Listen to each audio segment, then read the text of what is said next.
Saudações, judocas! Hoje vamos falar especificamente de modelos de administração esportiva. E aí, eu já quero deixar claro que nas duas próximas aulas nós vamos falar bastante de administração pública. Depois, nas próximas duas, nós vamos falar um pouquinho de administração particular, ok?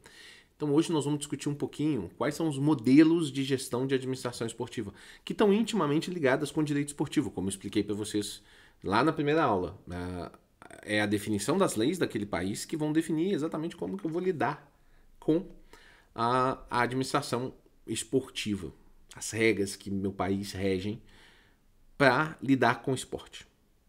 Tá legal? Bom, vamos entender aqui alguns valores já de cara. Eu estou falando do esporte sem definir essa questão do esporte de rendimento ou do esporte como prática de saúde, tá? Porque elas, de alguma forma, elas estão interligadas. Quando eu tenho, por exemplo, uma prática, uma vontade, por exemplo, sei lá, o futebol no Brasil é muito desenvolvido, né? Muita gente sonha em ser jogador de futebol porque vê no esporte uma possibilidade de ascensão social, ok? Então muitas pessoas de classes mais baixas sociais, elas praticam o futebol pensando nessa ascensão social. Isso acontece também em outros esportes, por exemplo, nos Estados Unidos e tal.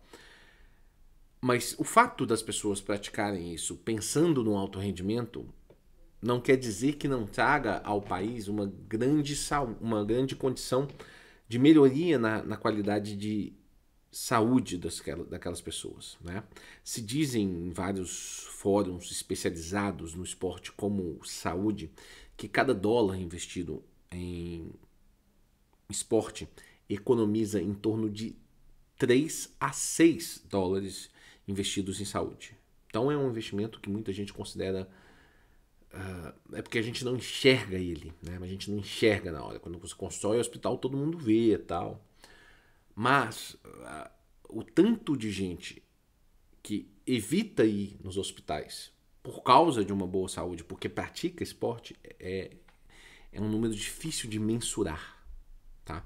Mas aqui eu estou falando do esporte como um todo, ok? A administração pública do esporte, ela precisa enxergar ele como um todo, tá legal? Então vamos lá. Vamos já para a nossa telinha. Vamos para ela. Modelos de administração esportiva e qual deles gasta mais dinheiro público, ok? Porque uma relação de eficiência que a gente até fala no judô, né? Eficiência, né? O que é eficiência, né? O Zenryoku Zenryu, máximo de desempenho com o mínimo de esforço necessário, né? Ou o melhor uso da força. Ou, traduzindo numa palavrinha pequena, eficiência. Gastar muito dinheiro para ter um resultado bom é legal. Gastar muito dinheiro para você ter um resultado mais ou menos já não é ótimo, né? Agora, gastar pouco dinheiro para ter um resultado excelente é o caminho, é o que todo mundo quer, né? Então, eficiência nesse caso, porque a nossa força, a nossa energia nesse caso, lá do Zenryoku Zenryu, aqui é o dinheiro. Aqui é o dinheiro, é a nossa energia, nossa força, certo? E aqui nós vamos fazer uma avaliação de qual modelo que gasta mais dinheiro público ou menos dinheiro público. E a partir daí a gente vai fazer uma análise dos resultados disso. Tá legal? Bom, eu vou deixar uma imagem aqui e vou ficar enrolando com vocês um pouquinho na tela, né? Que é uma imagem com 3 bandeiras. 3 bonitas bandeiras, inclusive, né?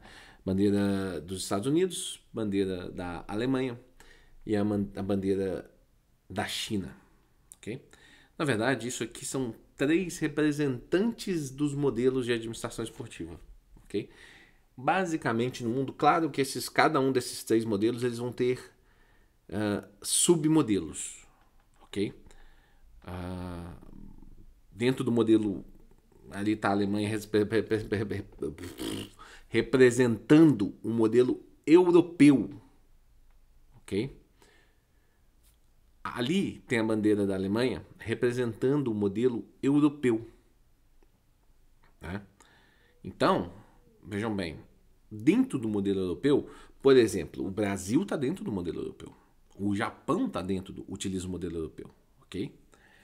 Mas são 3 grandes modelos. Eu deixei aqui, enquanto isso, eu faço uma pergunta para vocês, que eu já devia ter feito antes da gente da gente começar. Qual desses 3 modelos vocês imaginam que gasta-se mais dinheiro público? Ok?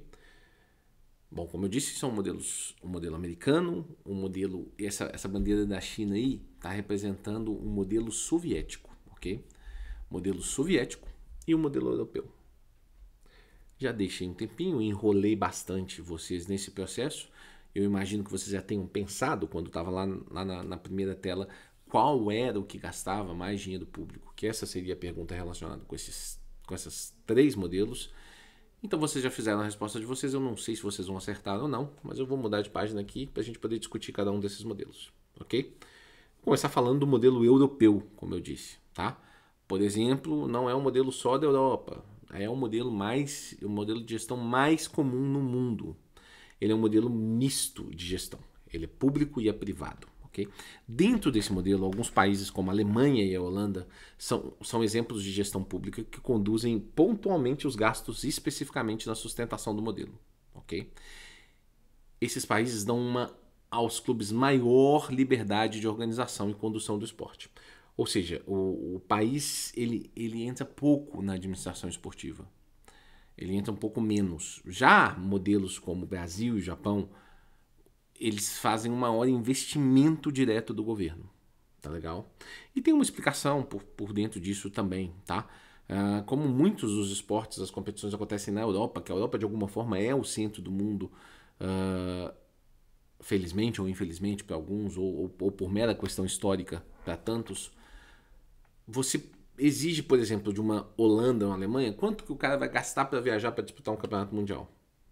A cada 4 anos, 2 ele deve disputar dentro da Europa. Né? Muitos países na Europa organizam esses eventos. Então isso é um dinheiro mínimo, uma situação mínima que você já tem uma resposta clara de que países europeus, por exemplo, eles especificamente gastam menos dinheiro basicamente nisso aí. Okay? Fora a condição financeira desses países, ou seja, o cara para tirar um dinheiro para comprar um judogi, e vou trazer sempre o exemplo do judô, qual que é a porcentagem do salário dele que ele tira para poder pagar um judogi? E no Brasil? Certo? Então vejam, pensem nisso para vocês entenderem esses pequenos detalhes. Então o modelo europeu por si só, ele é uma gestão público-privada, mas ele tem inúmeras variações. O mais importante é entendermos que ele é um sistema misto, ok? Ao contrário, por exemplo, dos outros 2 modelos. Primeiro, o modelo soviético, que é um modelo de gestão onde basicamente todo investimento no esporte é feito pelo Estado. Hoje o maior exemplo desse modelo é a China, tendo outras referências, Cuba e a Coreia do Norte. Ele chama o modelo soviético porque toda a cortina de ferro, todo o pessoal que era de Berlim a leste, né, na Europa, utilizava esse modelo. Ok? Então ali, Hungria, Romênia, Bulgária, todo mundo utilizava esse modelo. Obviamente a União Soviética era o maior exemplo disso. Todo o investimento do esporte é feito pelo Estado. Na China hoje em dia, esse modelo é tão sério que na China eles têm olheiros dentro das escolas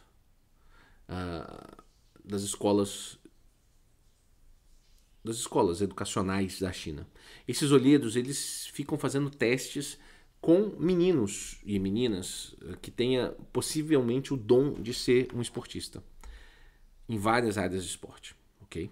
Quando ele é identificado como um talento do esporte, esse menino ele já ganha uma condição, um status social diferente. Às vezes os meninos com 6, 7 anos de idade vão para uma escola melhor, uma escola onde eles vão ter mais tempo para poder se dedicar à prática esportiva, ok? E ele já ganha um outro nível de status dentro da China. Olha que doideira isso. Então os pais lutam para que os filhos... E como isso é feito? Os pais lutam para que esses meninos se mantenham nessas escolas, que são escolas com ensino melhor, ok? Agora, não tem como o pai fazer um investimento no esporte, porque às vezes esses meninos são pegos tão cedo, né, para a prática esportiva, que você não tem como fazer um processo que é diferente do modelo americano, já fazendo uma sequência aqui. Um modelo americano é o qual o Estado interfere menos na gestão do esporte. Isso também, quando eu descobri isso antes de estudar gestão esportiva, eu achei absolutamente surpreendente. Eu sempre imaginei que os Estados Unidos era o país que mais investia em esporte no mundo. Isso não é verdade, tá? O esporte, ele dentro do modelo americano, ele se delimita e se guia naturalmente como outros mercados de consumo. Aí que está o ponto. O governo americano entende, e não é o governo, o Biden, por exemplo, ou o Trump, ou o Bush, ou o Obama, não é isso. É o Estado americano, o governo, independente se é democrata ou republicano, ele entende o esporte como um mercado. E aí eles acreditam no livre mercado. Independente se é republicano ou democrata, eles acreditam nesse livre mercado. Ok? Por isso eles deixam esse mercado se regular praticamente sozinho. Os Estados Unidos é a principal referência desse modelo e a gente pode citar ainda Austrália, Canadá e Reino Unido como referências disso, tá? E aí, deixa eu explicar para vocês como é que funciona isso aqui. A escola nos Estados Unidos, ela é pública até antes da universidade, ok? E nas universidades as escolas são privadas. Tá? Eu vou até tirar a tela aqui com esse textozinho aqui para eu falar diretamente para vocês, para tentar mostrar para vocês esse, pra vocês me acompanharem melhor aqui. A escola, ela é pública até a universidade. E aí na universidade, a universidade é paga. E ela é paga e ela é cara. O que acontece? As escolas, as universidades, elas têm dentro dos seus programas de estudos uma grande área relacionada com esportes. Porque os torneios universitários são muito fortes, eles envolvem muita mídia. A gente vai ver mais para frente, quando a gente vai falando das ligas mais importantes esportivas, vocês vão ver, por exemplo, que uma das ligas mais importantes é a NCAA, que é a Liga Universitária Americana. Ela é maior do que o Campeonato Brasileiro, por exemplo, de futebol, para vocês terem uma ideia de tamanho. Então, essa indústria do esporte dentro das universidades é muito forte. E aí o que acontece? A universidade ela passa a dar bolsas para grandes atletas daqueles esportes. Ok? Os esportes mais relevantes, como futebol americano aqui, por exemplo, vou pegar um esporte mais próximo da gente, que nem é tão próximo, mas a gente tem mais contato, que é o wrestling. Vários atletas recebem bolsas para competir wrestling pelas universidades americanas, tá? E isso é um bom dinheiro. Isso é um bom dinheiro que a família economiza de faculdade, ok? E olha o que acontece ao final das contas. É melhor para o pai investir no filho um dinheiro dentro da formação esportiva dele, enquanto ele está crescendo. Primeiro porque o esporte é bom por inúmeras razões, né? Qualquer esporte ele melhora a sua capacidade cognitiva, a sua capacidade cardiorrespiratória, né? Então assim, não preciso nem falar dos benefícios do esporte, ok? Então investir num esporte é muito interessante para o pai por si só. Além disso, esse investimento ele é muito mais barato do que eu pagar uma faculdade para o meu filho. Então vale a pena eu investir. O resultado é, você tem toda uma indústria do esporte movimentada através de decisões que não são necessariamente ligadas diretamente ao esporte.